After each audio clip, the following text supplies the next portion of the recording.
ఒకవేళ ఈరోజు మన ఆత్మీయ జీవితాన్ని పరిశీలించడానికో పరిశోధించడానికో నీవు నిజంగా దేవుని నమ్ముకున్న వ్యక్తివేనా? నీ కలిగిన బాధలో వ్యాధుల్లో నిజంగా దేవుని మీదనే ఆధారపడే వ్యక్తివేనా? దేవునికి బలాన్ని కోరుకొని దేవునికి ప్రభావాన్ని ఆశ్రయించి ఆయన ద్వారా విడిపించబడిన వ్యక్తిగా సాక్షాత్కరంగా ఈ లోకంలో నువ్వు బ్రతకాలని కోరుకుంటున్న వ్యక్తివా కాదా అన్నట్టుగా కొన్నిసార్లు నిన్ను కూడా మనుషుల జనారణ్యంలోకి నెట్టివేశాడేమో. మనుషుల మధ్య ఉంటాం, కానీ మమతలు మనకేముండవు. ఎవరిని నమ్మాలో తెలియదు. ఎవరితో మాట్లాడినా దాన్ని రకరకాలుగా క్రియేట్ చేస్తారు. మనం ఒక మాట చెప్తే 10 అల్లుతారు, మన మీదకే తెచ్చేవాళ్ళు ఉంటారు, మనతో అనేవాళ్ళు ఉంటారు.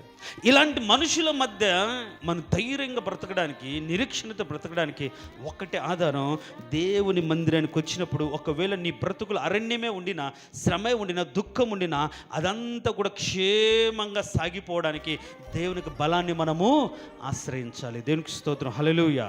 దేవుని యొక్క ప్రభావాన్ని మనము కోరుకోవాలి. అప్పుడు మనం చూస్తాం యెహోషాపాతు కాలంలో 4 రాజులు ఆయన మీదకి దండెత్తి వచ్చినప్పుడు ఆయన ఎక్కడికి వెళ్ళాడు? మందిరంలోకి వెళ్ళి ప్రార్థన చేశాడు. హిజ్కియా కాలంలో సెన్హెరీబు అనే వ్యక్తి దాడెత్తి ఒక పేపర్ పెట్టుకుని చస్తారు మీరు ఖచ్చితంగా నాకు లోబడకపోతే ఆ పేపర్ తీసుకుని ఎక్కడికి వచ్చాడు? మందిరంలోనికి వచ్చాడు. ఆసా కాలంలో తనకంటే బలమైనటువంటి సైన్యం వచ్చినప్పుడు ఆసా కూడా ఎక్కడికి వచ్చాడు? మందిరంలోకి వచ్చాడు. ఎందుకంటే మందిరంలో దేవుని యొక్క ప్రభావం ఉంది. దేవునికి స్తోత్రం, హల్లెలూయా. మందిరములో నుంచి అనే శక్తిని కనపరిచే దేవుడు.